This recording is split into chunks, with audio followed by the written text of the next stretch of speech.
I humbly ask you, ladies and gentlemen, that you hand the steer to me.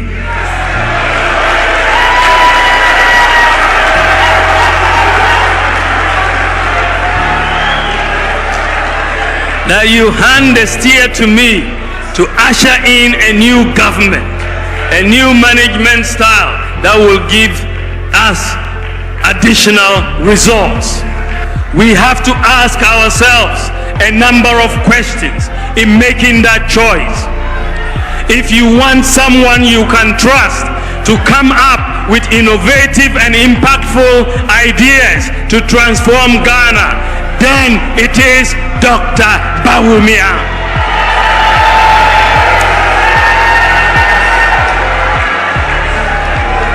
If you want someone with personal integrity who can be trusted to fight corruption, then your choice is Dr. Bawumia.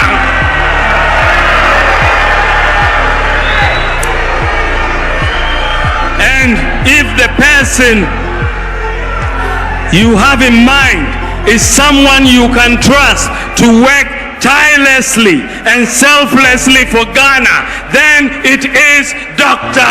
Bawumia. If you want a leader with a proven record who you can trust to create jobs for the youth, then it is Dr. Bawumia. If you are looking for the man who has the vision and the commitment to prepare Ghana for the fourth industrial revolution, the digital revolution, then it is Dr. Bawumia. If you are looking for the man who is more committed to protecting and using the natural resources for the benefit of Ghanaians, then the answer is Dr. Bawumia. Who will be more accountable to Ghanaians? A one-term president like my opponent, or a person who can look to a long-term development of Ghana, because he will return to you after 4 years to render an account for the long term? It is Dr. Bawumia. Who can you trust?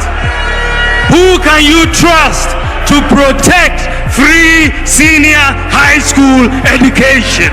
The answer is Dr. Bawumia.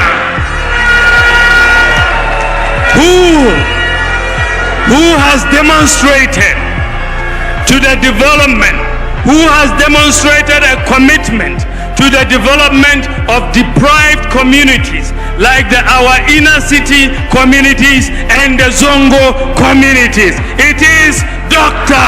Bawumia. Who can you trust?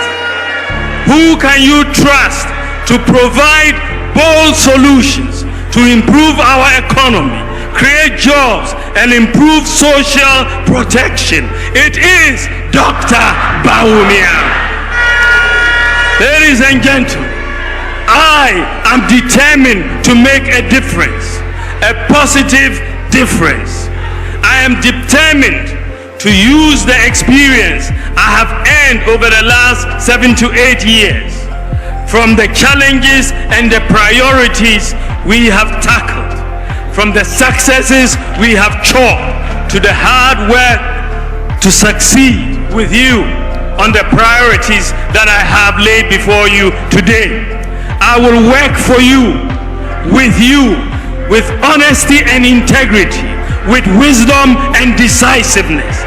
I have clarity of mind as to what I want to do from day one as president. I will not ask you for a honeymoon to cool off and think about what to do with the responsibility you give me. I am prepared and ready to serve. You know what I stand for. You know my vision. I I believe in the ingenuity of the Ghanaian. Together we can succeed in building a progressive society of possibilities, enterprise, compassion, open opportunities, and shared prosperity for every Ghanaian, born rich or poor, born in the north or the south, born Christian or Muslim, born a girl or a boy, a leper or a disabled person. I have never been president of Ghana before. Dealing with corruption is my next area of focus. Ladies and gentlemen, all governments have struggled with the canker of corruption in our society. People have been killed for corruption, and people have been jailed for corruption, but yet it persists. My view is that corruption operates in darkness, and we need to deal with it through openness and transparency and through digitalization. Our approach so far has been to deal with corruption after it occurs. My approach to deal with is to deal with corruption before it occurs. Digitalization is the vehicle. The Ghana card has enabled us basically to eliminate ghost workers from the Controller and Accountant General payroll, also from the SNIT payroll and the National Service payroll. Using the Ghana card and the elimination of ghost workers in SNIT and the National Service Scheme, we have saved 800 million Ghana cedis in just these two institutions. One of the most potent weapons against corruption is transparency. Many corrupt activities are cash-based. Apart from the obvious benefits of moving in the direction of a cashless society, the literature does indicate that more electronic payments are used in transactions as opposed to cash. The more that is done, the more there is traceability, and therefore the less corruption. I would like to bring Ghana close to a cashless economy in the shortest possible time. So far, the Bank of Ghana has made a lot of progress in this direction by putting in place a lot of payment systems and infrastructure. These include mobile money interoperability, merchant interoperability, the universal QR code payment system, the GH-Link debit card, eSwitch, Ghana Pay. We have put in place the necessary infrastructure to go cashless as a country. Recently, the Bank of Ghana has completed a pilot of the digital version of the Ghana cedi in Sefwiwi also. This is known as a central bank digital currency, or the e-cedi. The e-cedi is designed to work online and offline and will be launched by the Bank of Ghana in due course. The e-cedi will be the ultimate weapon in our fight against corruption because it will provide transparency, reduce the risk of fraud, robbery, tax avoidance, and money laundering, since it will be easy to track the movement of money and identify suspicious activity. The e-cedi will quicken the pace of Ghana's move towards a cashless or a near cashless society. We will also, ladies and gentlemen, implement blockchain technology and smart contracts for secure data exchange and transparent government services. Employing a distributed ledger technology improves transparency and efficiency. This will make all government transactions permanently traceable and not subject to alteration. I want Ghana to be the first country in Africa and one of the few in the whole world to become an all-government blockchain government. Ladies and gentlemen, In the area of care for the elderly, we will pass the An-Aging Act for the care and protection of the elderly. We will promote geriatric care training programs to address the growing need for elder care. We'll implement policies on the establishment of home care, nursing homes, and rehabilitation services, including assisted living and old-age community living. We will create elder-specific social assistance schemes to cover those not currently covered by existing programs such as LEAP. In the area of the environment, ladies and gentlemen, we will enhance the protection of our forests and biodiversity hotspots. We will restore our forests through a reforestation program by targeting 30,000 hectares of degraded areas for reforestation and plantation development annually, establishing 1,000 hectares of bamboo and rattan plantations annually for watershed protection and plantation development. We are also going to be providing tree seedlings and plantation suckers in a minimum of 1,000 communities to enhance national reforestation and plantation development programs. We will protect and preserve our water resources by vigorously protecting both surface and underground sources, by ensuring that the provisions of the water use regulations are adhered to. We'll protect transborder water sources, notably the Volta River, and we effectively manage all water basins in Ghana. With our mining policy, we believe that we are going to be able to deal with galamsey, and that will help us protect the environment. Ladies and gentlemen, in the area of sports, the creative arts and tourism, we will use tax incentives, including a flat tax, to incentivize private sector investments in sports, tourism, and the creative arts. We'll implement an e-visa policy for all international visitors to Ghana to make visa acquisition fast and convenient for visitors. We will roll out a visa-free policy for all African nationals and all Caribbean nationals visiting Ghana. We will also establish a travel protocol in partnership. We will also, in partnership with the private sector, establish a streaming and digital management platform for Ghanaian content developers in the creative arts. We'll also establish a travel protocol service for the creative community to enable artists, performers, and other creatives honor international performances and shows.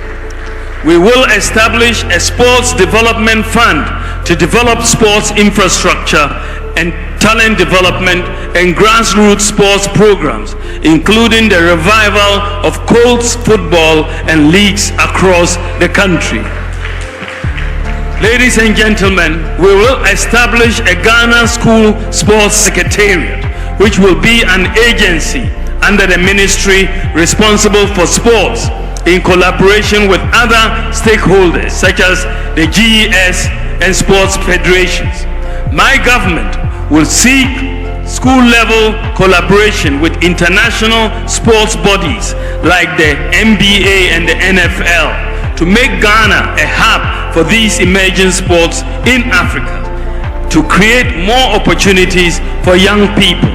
We have already tried this with the NFL, the governing body for American football. We will, ladies and gentlemen, also upgrade the surfaces of our football pitches to meet the highest international standards. And so we will be seeing an upgrading of the stadia in Kumasi, Accra, Cape Coast, Tamale, and Esipong to make sure that they meet the highest international standards. My government will also implement an effective maintenance module for our sports facilities.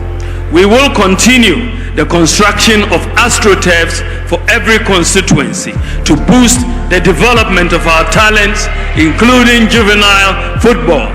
We have increased AstroTurfs from 3 that we inherited to over 150 in 2024. We are going to start an Operation Olympics Glory program by dedicating resources towards the preparation of our athletes and their readiness for the 2028 Olympics in Los Angeles, USA, including where necessary, targeting specific sports for medals. We will support the revival of the Premier League and clubs to improve commercial viability and create related jobs by directing policy through the National Lotteries Authority and the Gaming Commission to establish and fund a sports employment module to assist premier clubs fund operational expenses, including player remuneration. And also we will provide a bus to each Premier League club. And we will build 6 5,000-seater capacity stadia for the new regions, the 6 new regions, and we will build a standard stadium for Sunyani because of their love of football and the many clubs in Sunyani. We will promote school sports by establishing a Ghana School Sports Secretariat to create more opportunities for young people in sports and collaborate with international bodies, as I said, to make Ghana a hub for emerging sports. Ladies and gentlemen, in the area of protecting our borders, we will not compromise on our efforts to ensure Ghanaians feel safe and are free to go about their daily lives.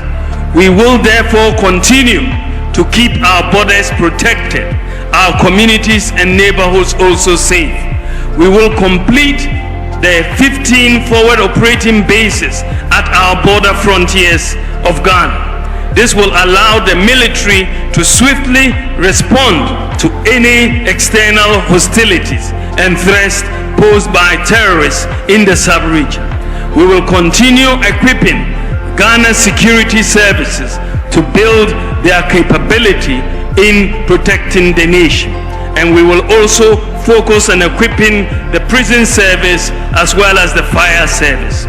We will deepen the cooperation of our neighboring states and the international community in the fight against violent extremism. We will recruit and deploy 20,000 more security personnel to enhance the visibility and strengthen the human resources of our security services. To make our neighborhoods safe, we are going to roll out 50,000 more anti-crime cameras, the CCTVs.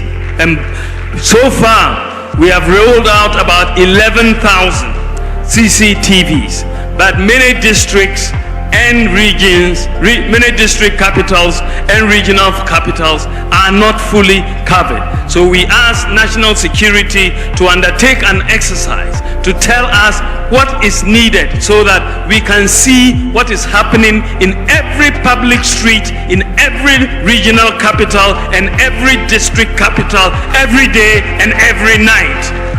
They came back and told us they needed 50,000 cameras, CCTVs, for us to be able to accomplish that directive. And my government will provide the 50,000 CCTV cameras so that we have complete visibility in all our regional capitals and all our district capitals to basically make sure that if you commit a crime, we are going to catch you.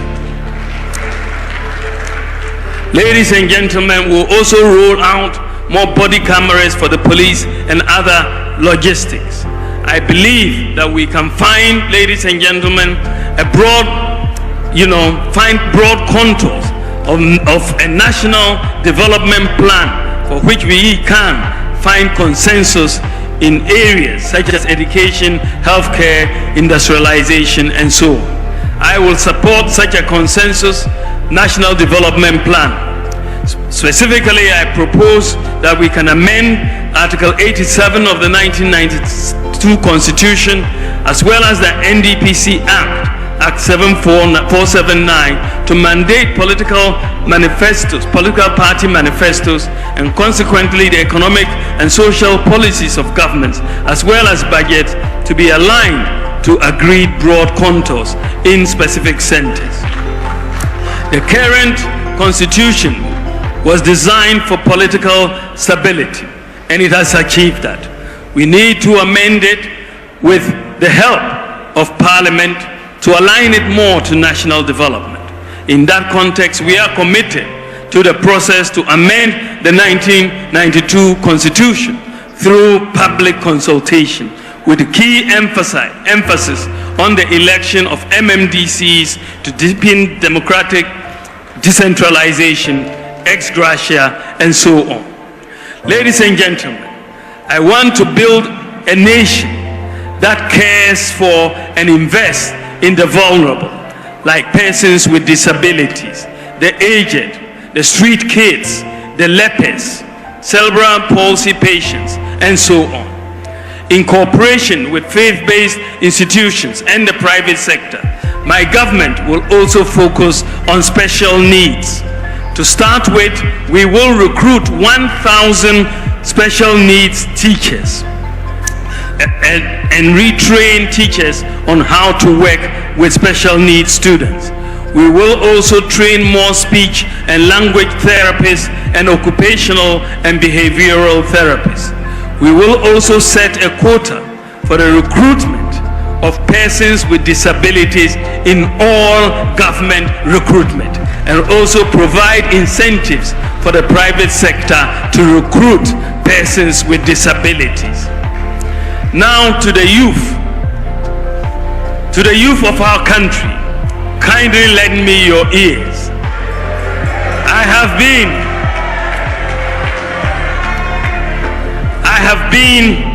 to you, and I have listened to your concerns and soaked your aspirations.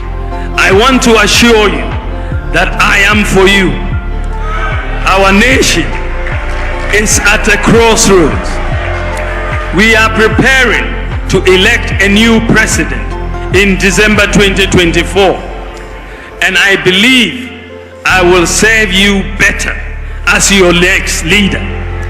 I am a problem-solving leader. In the last 7 years, I have, with the blessings of President Nana Akufo-Addo, led and championed initiatives to address some of the fundamental problems in the public service delivery area. I possess the integrity you require in your next president. I believe that the Almighty has blessed me with a fortitude of character to ensure the implementation of bold solutions for our future.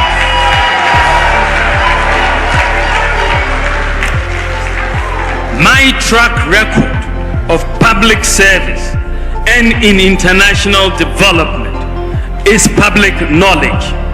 My entire career, from academia through to the Bank of Ghana, the African Development Bank, and my current role as Vice President, has been anchored on competence, diligence, and efficient and effective management skills that have contributed